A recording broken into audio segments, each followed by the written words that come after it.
शिव भक्ति सरल नहीं है, शंकर को जानना सरल नहीं है। देव ऋषि नारद तक भगवान शिव को नहीं जान पाए थे, जाकर निंदा कर दी भगवान विष्णु के सामने, और देव ऋषि नारद को बंदर का मुंह लगाना पड़ा। भगवान नारायण ने निंदा सुन ली तो घोड़े का मुंह लगाना पड़ा। हयग्रीव अवतार हो गए। रामचरितमानस में आता है नारद जी को बंदर का मुंह लगा था, केवल निंदा। कुछ भी कह देना, कुछ भी बोल देना सरल है, पर उसका भोग भोगना बहुत कठिन है।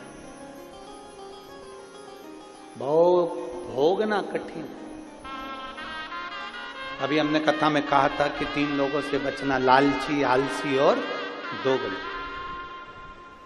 दोगलाई करने वालों से भी बचने का प्रयास करना कि कोई तुमको, वो कहते हैं ना कि एक बात बोले बुरी तो नहीं लगेगी, अरे जम के तो बोलो, पक्का बोल दे। सब जगह पर लिखा रहता है कुत्तों से सावधान, पर हम तो कहेंगे इंसान से भी सावधान। कुत्ता तो मालूम है कि काटेगा, इसलिए सावधान हो जाओ, पर कोई तुमसे गले लगकर कब छुरा घोंप कर जाएगा मालूम नहीं पड़ पाएगा। सावधान।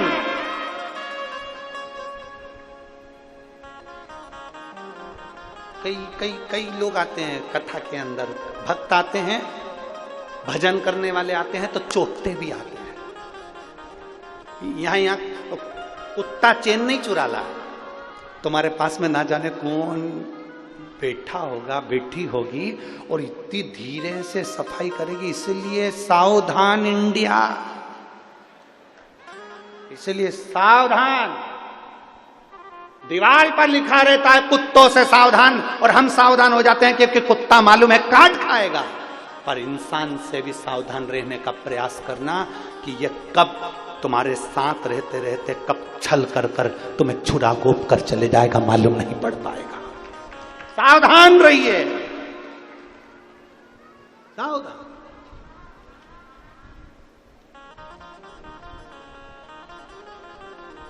बहुत सावधान।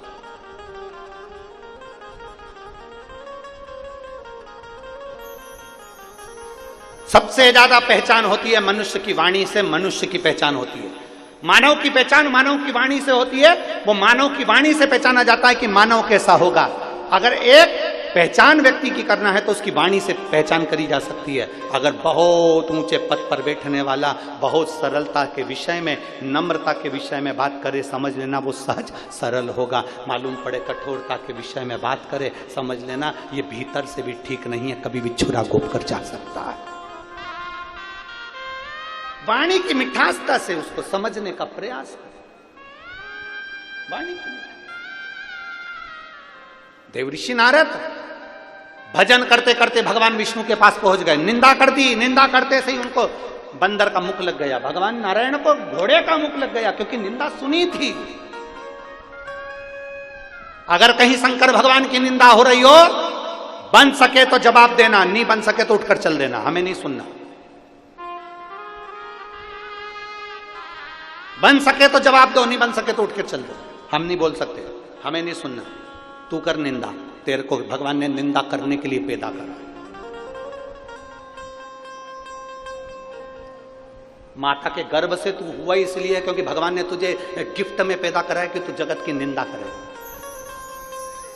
कर निंदा। शिव की कोई निंदा करे, वहां से उठकर चल दो, हमें नहीं सुनना, हमें नहीं सुनना।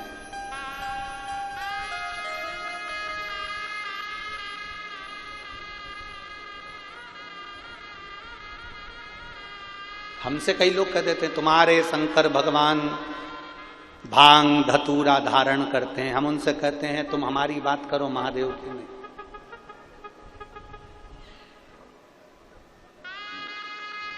फिर कोई प्रश्न करता है शंकर भगवान ऐसी प्रेरणा दे रहे हैं, भांग पीते हैं तो दुनिया के नए नए नवयुवक लड़के लड़कियां भांग पी रहे हैं, ये प्रेरणा देना चाहिए। हमने कहा शंकर भगवान ने तो विष भी पिया था, लिया पी ले।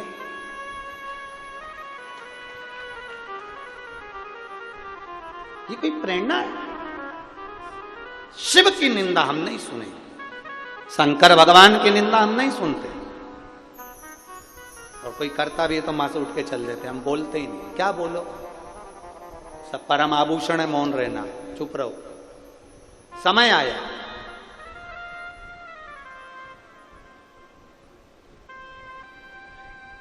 भगवान शिव और सती का जब विवाह हुआ तो सती माता को लेकर बाबा कुंभज ऋषि के आश्रम में गए।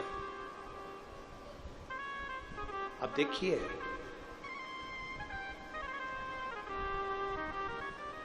कुंभज बाबा ने कथा कही, अगस्त ऋषि ने, शंकर भगवान कथा को सुन रहे हैं और सती मैया कथा को नहीं सुन पा रही। बैठे दोनों हैं, कथा सुनने के लिए बैठे दोनों हैं। कुंभज ऋषि के दरवाजे पर, अगस्त बाबा के दरवाजे पर मेरे देवाधिदेव महादेव भी बैठे हैं, तो सती माता भी बैठी है, कथा सुनने के लिए दोनों बैठे हैं। पर शंकर भगवान कथा को सुन पा रहे हैं और सती मैया कथा नहीं सुन पा रही। उसका कारण केवल एक है, शिव जी का मन तो कथा में लगा है, पर सती का मन इसलिए नहीं लगा क्योंकि जब शिव और सती आए थे तो कुंभज ऋषि ने उठकर प्रणाम कर लिया था। कुंभज ऋषि ने उठ के प्रणाम कर लिया था। सती मैया ने मन में विचार करा, कथा करने वाला, कथा बाचने वाला जब हमको प्रणाम कर रहा है तो कथा क्या सुनाएगा। कथा बाचने वाला कथा सुनने वाले को प्रणाम करता है, इसलिए करता है क्योंकि तुम इतना अपना घर परिवार छोड़कर कथा सुनने के लिए आए हो तो तुम्हें प्रणाम करेगा। और कथा बाचने वाला कथा सुनने वाले को इसलिए प्रणाम करता है क्योंकि कथा बाचने वाला तो चौकी पर बैठता है, कथा सुनने वाला जमीन पर बैठता है। जो जमीन पर बैठता है वो जमींदार होता है, जो चौकी पर बैठता है वो चौकीदार होता है। आप जितने लोग जमीन पर बैठे हो सब जमींदार हो। बाचने वाला को प्रणाम करो, आपको नमन है। हम भी यहां आते हैं, व्यासपीठ को नमन करते हैं, व्यासपीठ को प्रणाम करते हैं, और व्यासपीठ को प्रणाम करने के बाद आप लोगों को नमन करते हैं कि आप इतनी इतनी दूर से धूप में चलकर ना जाने कितना कितना दूर से कथा को श्रवण करने के लिए यहाँ पहुंचे हो। भगवान देवाधिदेव महादेव की कृपा आप सब पर हुई है और आप सब शंकर का एक अंश अवतार हो, इसलिए बाबा की कथा में पहुंचे हो, क्योंकि बाबा ही बाबा के भक्त को बुला सकता है। सती मैया का मन नहीं लगा, सती मैया का मन विचलित हो गया।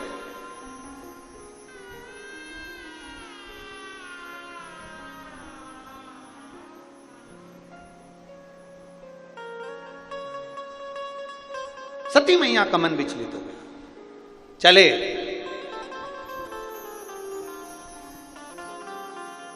कथा का नियम है, कथा में बैठकर हाथ जोड़कर जो मांगेंगे वो मिलता है।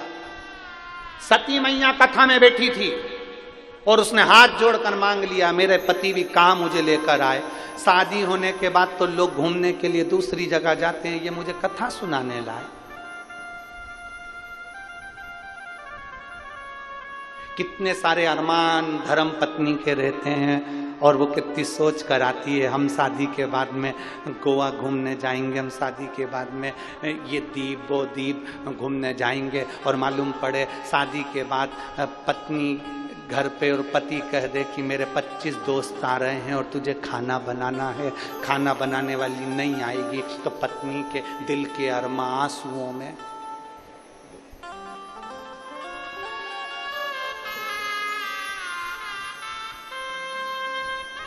क्या मतलब आने? सती मैया के मन में बात आ गई। सती मैया ने सोचा मेरे को तो जाना था पति के साथ में भ्रमण करने के लिए, और भोलेनाथ जी लेकर आ गए कथा सुनने के लिए। अब मन लगे, एक नियम है, शादी के बाद में दूल्हा दुल्हन को सत्यनारायण जी की कथा सुनवाई जाती है। बोलो सही है कि गलत है? अरे आपके यहाँ होता है कि नहीं होता हमको नहीं मालूम, पर हमारे इधर तो होता है। इधर होता है क्या? दूल्हा दुल्हन आते हैं ना, तो उनको दोनों को बिठाते हैं और पंडित जी आते हैं, सत्यनारायण की कथा सुनाते हैं। ये नियम कहां से चालू हुआ? ये शंकर जी से चालू हुआ। शंकर भगवान के विवाह जब सती माता से हुआ था तो सती माता को लेकर कुंभज ऋषि की यहाँ कथा सुनने गए थे। उस दिन से नियम बनाया गया कि दूल्हा दुल्हन को शंकर भगवान की पवित्र आनंदमय कथा का रसतत्व ग्रहण कराया जाए, इसलिए सत्यनारायण की कथा सुनाई जाती है और उसमें देखा जाता है दोनों में मन किसका लग रहा है।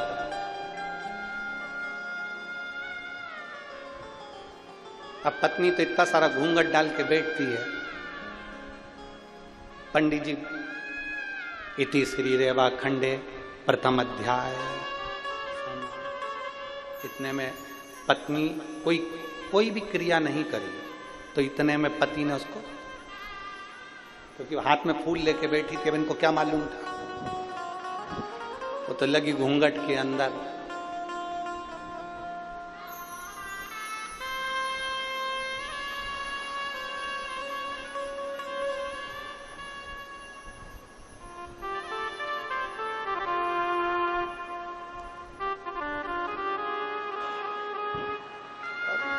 लगी घूंघट के अंदर। इति श्री रेवा खंडे द्वितीय अध्याय।